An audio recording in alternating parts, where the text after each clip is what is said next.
అందరికీ నమస్తే అండి. పనికి మనుషులు చెప్పాలంటే పేరు నాని ముందే ఉంటాడండి. నేను ఒక ప్రెస్ మీట్ పెట్టాడు.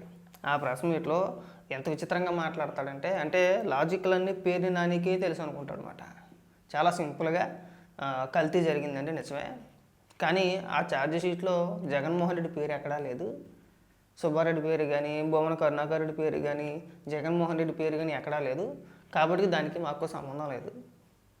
కొన్ని లాజిక్లు చెప్పుకొస్తారు కదా, పీత లాజిక్లు అని చెప్పుకొస్తారు కదా. దాంతోపాటు చంద్రబాబు నాయుడు గారికి సవాల్ విసిరేస్తున్నాడు. మీ దగ్గర ఉన్న ఆధారాలని, మీరు అధికారంలోకి వచ్చిన తర్వాత ఎన్నిసార్లు టెండర్లు పిలిచారు, ఎవరెవరికి కట్టబెట్టారు, ఆ ఆధారాలను నా చేతిలో పెట్టాను అంటాడు వచ్చి. పైగా చంద్రబాబు నాయుడు గారి కంట మంచి బుద్ధి ప్రసాదించాలంట. ఒకవేళ అలా జరిగితే తిరుపతి వెళ్ళి, తిరుమల వెళ్ళి గుండు కొట్టించుకుంటాడంట. మాట్లాడే మాటలు ఎంత కామెడీగా ఉంటాయంటే వినిపిస్తూ చూడండి ఒకసారి. నేను ఇంకోటి కూడా అడుగుతున్నానండి చంద్రబాబు నాయుడు గారిని, ఛాలెంజ్ చేస్తాను. చంద్రబాబు నాయుడు గారు, మీరు ఎక్కిన దగ్గర నుంచి ఇవాళ దాకా టెండర్లు ఎలా వేశారు, ఎవరెవరు టెండర్లో పాల్గొన్నారు, ఏ రేటుకి పాల్గొన్నారు, ఆ డైరీలు ఎవరు, ఏ డైరీకి ఎంత మీరు కొట్టే సప్లైకి ఆర్డర్ ఇచ్చారు, ఇవ్వండి బయటికి. చూసారా, బయటకి ఇచ్చేస్తారా, వీళ్ళకి ఇచ్చేస్తారా? ఏదో చూడు, చిన్నపిల్లలు ఎవడైనా ఏదైనా తింటూ ఉంటేనే నాకు కొద్దిగా ఎటవా అంటారు కదా, అలాగా ఇది ఇవ్వండి బయటికి. అసెంబ్లీకి వెళ్ళండి, బయటికి ఇచ్చేసారు. కానీ ఇలాంటి అబ్బాయి ఎక్కువ చెప్ప మాకు. రేపు 11వ తారీఖు నుంచి అసెంబ్లీ సమావేశాలు జరుగుతున్నాయి. అసెంబ్లీ సమావేశాల్లో ఖచ్చితంగా ఈ కల్తీ వ్యవహారం గురించి ఖచ్చితంగా నాకు తెలిసి ఇప్పుడున్న రచ్చబట్టి ఖచ్చితంగా చర్చ జరుగుద్ది. ఆ రోజున మీ దగ్గర ఏం ఆధారాలు ఉన్నాయి, మీకు ఏ సంబంధం లేదని చెప్పేసి మీరు మాట్లాడుతున్నారు కదా. ఒకవేళ నిజంగా ఏ సంబంధం లేకపోతే జగన్మోహన్ రెడ్డితో పాటు ఇంకొక 10 మంది ఉన్నారు కదా, ఒక క్రికెట్ టీం ఉంది కదా మీకు. ఆ 11 మంది కలిసి అసెంబ్లీకి వెళ్ళి అసెంబ్లీలో అడగండి ఒకసారి. మీరు ఎలా ప్రచారం చేస్తున్నారు కదా, మీ దగ్గర ఏ ఆధారాలు ఉన్నాయని చెప్పేసి ప్రభుత్వాన్ని అడగండి. ప్రభుత్వం దగ్గర ఉన్న ఆధారాలు ఏవైతే ఉన్నాయో నీకు డైరెక్ట్గా స్క్రీన్ మీద తీసి అక్కడే అదే జగన్మోహన్ రెడ్డి ఉండగానే చక్కగా చూపించేస్తారు అక్కడ. ఏ చిన్నపిల్లడు చాక్లెట్ అన్నట్టు నాకు కొద్దిగా ఎట్టవా అలాగే అడుగుతున్నాడు. ఏది బయట పెట్టండి. మీరు అసెంబ్లీకి వెళ్ళమాకండి, అసెంబ్లీలో చర్చించమాకండి. ఏది వచ్చినా సరే మన సాక్షిలో కూర్చొనో, మన ఆఫీసులో కూర్చొనో ఒక ప్రెస్ మీట్ పెట్టి ప్రభుత్వం దీనికి సమాధానం చెప్పాలి. ఎలా చెప్తారండి? అసెంబ్లీకి వెళ్ళాలని తెలియదు. మన పెద్ద పెద్ద ముద్ర మాటలన్నీ బయట ప్రెస్ మీట్లోనే, అసెంబ్లీకి వెళ్ళి మాట్లాడడం మనకు చేత కాదేమో. ఎంత పెద్ద చర్చ జరుగుతుంటే మీరు దాన్ని డైవర్ట్ చేయడానికి అంబటి రాంబాబు లాంటి వ్యక్తుల చేత లకారాలతో తిట్టించి దాన్ని డైవర్ట్ చేస్తే మళ్ళీ నన్ను దాన్ని చంద్రబాబు నాయుడు గారు, పవన్ కళ్యాణ్ గారు, నారా లోకేష్ గారు, ఇంకొంతమంది మంత్రులు ఒక ప్రెస్ మీట్ పెట్టి ఆ ప్రెస్ మీట్లో క్లియర్గా వివరించి ఇలా చేశారని చెప్పేసి వివరించి చెప్తే దానికి మళ్ళీ భుజాలు తడిమేసుకుంటున్నారు. ఇక్కడ కూడా మళ్ళీ వ్యక్తిగత విమర్శలు చేసే ప్రయత్నం చేశాడు. జగన్మోహన్ రెడ్డి హిందూ ధర్మాన్ని కాపాడేసాడు. జగన్మోహన్ రెడ్డి చెప్పమని ఆ మాట, జగన్మోహన్ రెడ్డిని చెప్పమనండి ఆ మాట. జగన్మోహన్ రెడ్డి హిందువు అని చెప్పేసి జగన్మోహన్ రెడ్డి చెప్పడు. ఇప్పటికి వచ్చి కుటుంబ సమేతంగా ఏ దేవాలయానికి వెళ్ళినట్టు మేము చూడాల. ఇప్పటి వరకు కూడా జగన్మోహన్ రెడ్డి కుటుంబ సమేతంగా ఏ హిందూ దేవాలయానికైనా వెళ్ళినట్టు చూపించగలుగుతావా? చూపించలేవు.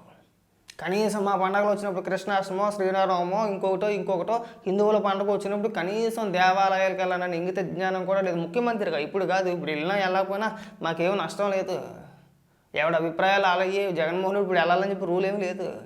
ముఖ్యమంత్రి హోదాలో కనీసం శ్రీవారికి పట్టు వస్త్రాలు సమర్పించే సమయంలోనైనా సరే సతీ సమేతంగా ఇవ్వాలి కదండి.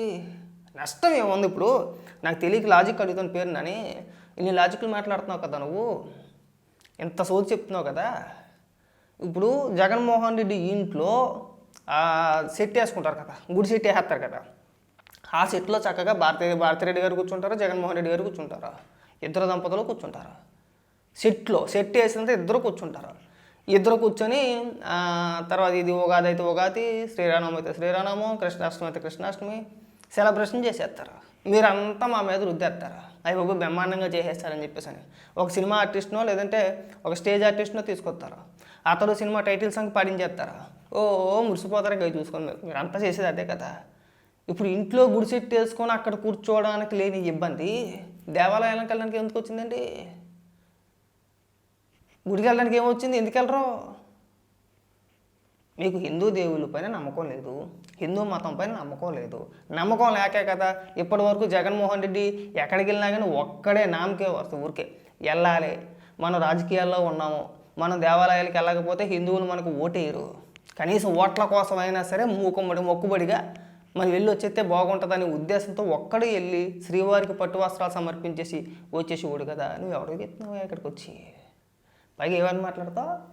చంద్రబాబు నాయుడు గారిని ఉద్దేశించి తల్లిదండ్రులు చనిపోతే జుట్టు ఉన్నోడు కూడా హిందూ ధర్మం గురించి మాట్లాడుతున్నావా? సిగ్గనిపించట్లా? కాస్త కానీ ఇంగిత జ్ఞానం లేదు నీకు? జగన్మోహన్ రెడ్డి కొట్టుకున్నాడు గుండు నాకు తెలియదు, కొట్టుకోలేదు తెలియదు.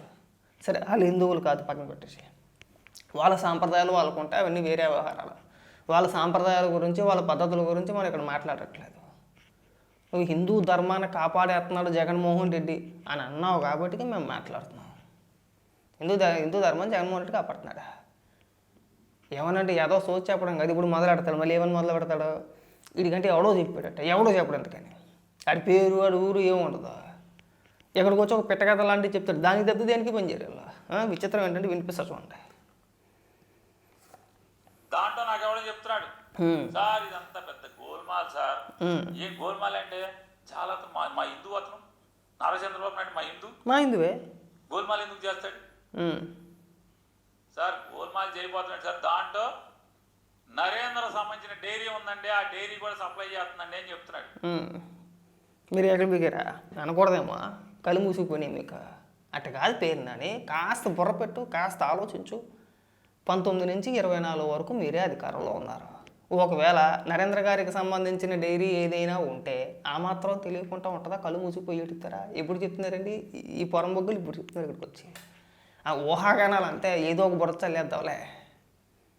మళ్ళీ హెరిటేజ్ని తీసుకొస్తాడు. హెరిటేజ్ నుంచి అంటే వెన్నకోని అంట ఇక్కడ నరేంద్ర గారికి సంబంధించిన డైరీ నెయ్యిని తయారు చేసి తిరుమలకు సప్లై చేశారంట అని ఎవడో నాకు చెప్పాడు. నిజాలు నాకు తెలియదు అంటాడు.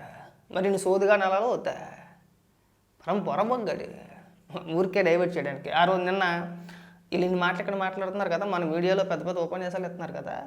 వైవి సుబ్బారెడ్డి నేషనల్ మీడియాకి ఇచ్చిన ఇంటర్వ్యూలో చాలా స్పష్టంగా అవును నెయ్యిలో కల్తీ జరిగింది, కొంతమంది అధికారులు తప్పు చేశారు, ఆ విషయం మా దృష్టికి వచ్చింది, మాకు తెలుసు అని చెప్పేసి చాలా స్పష్టంగా నేషనల్ మీడియాకి ఇచ్చిన ఇంటర్వ్యూలో చాలా స్పష్టంగా చాలా క్లియర్గా చెప్పాడు. నేషనల్ మీడియా మొత్తం మీ ముఖాన్ని తుప్పుకు దుమ్మెత్తిపోతుంది కల్తీ జరిగింది అని చెప్పేసి అని. చూడు ఒకసారి నేషనల్ మీడియా ఒకసారి ఓపెన్ చేసి చూడండి. కాండి నుంచి మీ ముఖాన్ని వేస్తున్నారు. ఎవడరా మీకు చెప్పింది? అసలు సిట్ ఎక్కడ చెప్పింది? మీకు క్లీన్ చిట్ ఇచ్చిందా? జంతువులు గొవ్వు వాడలేదని కానీ, లేదంటే స్వచ్ఛమైన నెయ్యి వాడారని చెప్పేసి ఏమైనా సిట్టి తేల్చి చెప్పిందా? ఏం మాట్లాడుతున్నారు మీరు? ఏం ప్రచారం చేస్తున్నారని చెప్పేసి ఒక పక్కన ఊదర కొట్టేస్తుంటే ఈడెక్కడికి వచ్చి సోది చెప్తున్నారు. ఇక్కడ సోది నరేంద్ర డైరీ, మన దగ్గర నరేంద్ర డైరీ చుట్టూ మొత్తం అంతా కూడా గేదలే కదా, ఆవులు ఎక్కడున్నాయే? అసలు నీకేం తెలియదు సార్. అసలు అందుకే మీరు జగన్మోహన్ రెడ్డి మీరు ఎట్లా అయిపోయారు. అబ్బాబ్బా హెరిటేజ్ దగ్గర వెన్న కొనుక్కొచ్చి చేసి కాశీ అమ్ముతున్నా అంటే ఇస్తున్నాడంటే అంటే వాస్తవాలు నాకు తెలియదు. నీకు అసలు ఏమీ తెలియదు. అసలు చెప్పినోడు ఎవడూ లేడు. ఆ చెప్పింది ఎవడో అంటే ఎవడో చెప్పుకుంటేనే ఒక స్టోరీ వెళ్ళేసావు. ఒకవేళ అదే నిమిత్తమైతే కనుక మీరు ఎర్రిపాపలు 5 ఏళ్ళు మీరు అధికారంలో ఉన్నారు. ఉన్నత సుబ్బారెడ్డి, భూమన కరుణాకర్ రెడ్డి మీరే పరిపాలించారు కదా, ఆ మాత్రం తెలియదా? అందులోనూ మా దరిద్రానికి మా దిక్మాలతనానికి నువ్వు ఒక మాజీ మంత్రివి చెప్పుకుంటే మాకే సిగ్గుచేటు కూడా. మా కర్మ అంతే.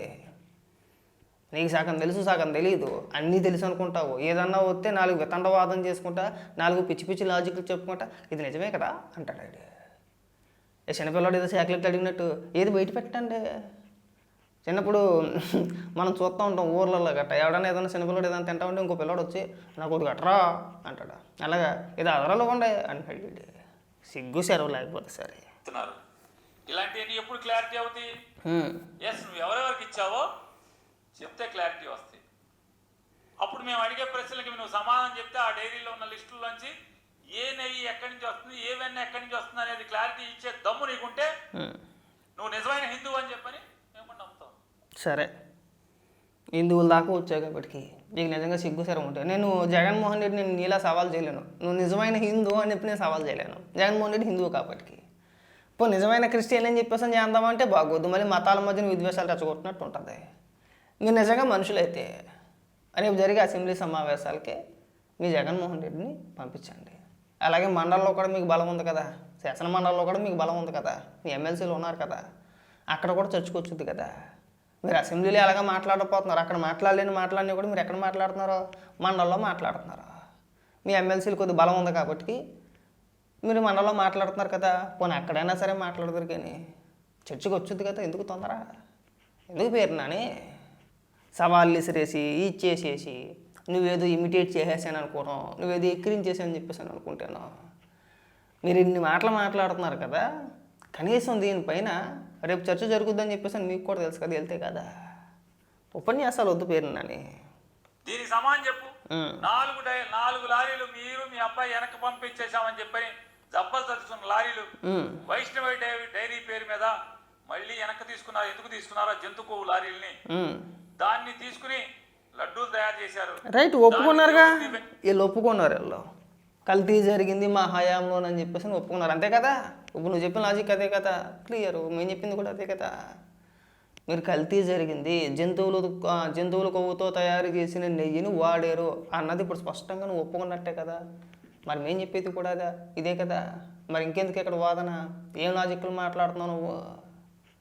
పైగా నేను చంద్రబాబు నాయుడు గారి మాటలకి వైఎస్ఆర్సీపీ పార్టీ నాయకులు, సాక్షిలో పనిచేసే కొంతమంది మేధావులు వాళ్ళు విచిత్రమైన ఏడుపు ఏంటంటే, ముఖ్యంగా కారుమూరి వెంకటరెడ్డి మాట్లాడతాడు, అసలు తిరుమల 7 కొండలు అని చెప్పేసి జీవో ఇచ్చిందే రాజశేఖర రెడ్డి అంట. జీవో ఇచ్చిందే రాజశేఖర రెడ్డి, మీరు ఎలా మాట్లాడతారని మాట్లాడుతున్నాడు.